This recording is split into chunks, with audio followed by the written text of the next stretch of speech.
Let's learn how you can change Facebook language back to English if you switched it by accident. So first step is to open Facebook application. Now you want to click on your profile. So in this bottom right corner, and now you just want to click on gear icon right here.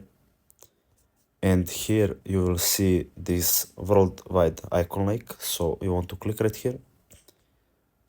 This is tutorial for iPhone, so it will switch you to settings application.